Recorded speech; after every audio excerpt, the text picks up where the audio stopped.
Bye, Felicia. J-E-T-S, Jets, Jets, Jets!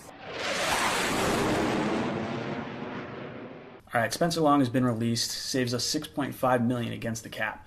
I predicted this was going to happen because yesterday, today, whatever it was, his $3 million escalator or $3 million guaranteed for this year kicked in. So the Jets didn't want to pay him $3 million. They had a feeling they weren't going to bring him back.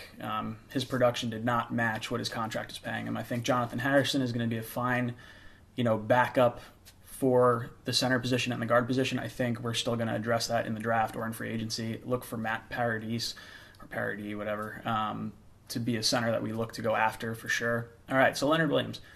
Well, now we're saying that we're not shopping Leonard Williams for a second-round pick anymore. We're holding on to him. I think this is a good move for the Jets. I think it makes a lot of sense. I think if Greg Williams can turn Leonard Williams into 75% of what Aaron Donald is, that would be incredible. I think because Leonard is 24 years old, he'll be 25 in June, I think the potential value that he can bring to this team beyond this year is so huge. I know $14 million is kind of a lot to pay for the production that he's given out right now, but the amount of space, the cap that the Jets have is just so massive that $14 million isn't really going to prevent them from signing any good free agents.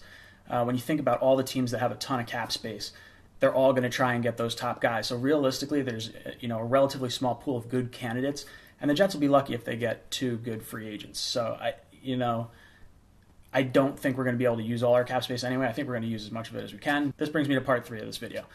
Rich Cimini put out an article today saying that the Jets are losing a third of their contracts. So a third of their roster. They're saying 23 of 65 contracts are expiring. And it's kind of a misleading stat because there's 53 players on the active roster. So there's, the players that he's accounting for on the IR is the extra players on that. But you're really only trying to replace 53 players. And even then, 51 players is what's counted against the cap. The bottom 2 players don't get counted against the cap. Not that it's that much. It's maybe $1 million or so. So 1/3 of the roster, not really as scary as it sounds. I think Rich Cimini is just trying to play shock tactics with us. A lot of that cap space was taken up by Josh McCown with $10 million, Buster Screen with $8.5 million. So that's close to $20 million of the $60 million that those 23 expiring contracts were actually taking up. You think about the players the Jets are bringing in, they're going to be a lot cheaper. 6 players from the draft, that's $10 million. So right there, you're having a ton of cheap options on the table.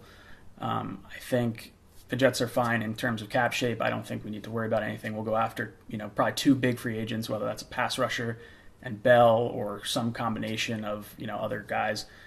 And then I think we'll address O-line in the draft and possibly 1 edge rusher at the top of the draft if we stay at 3.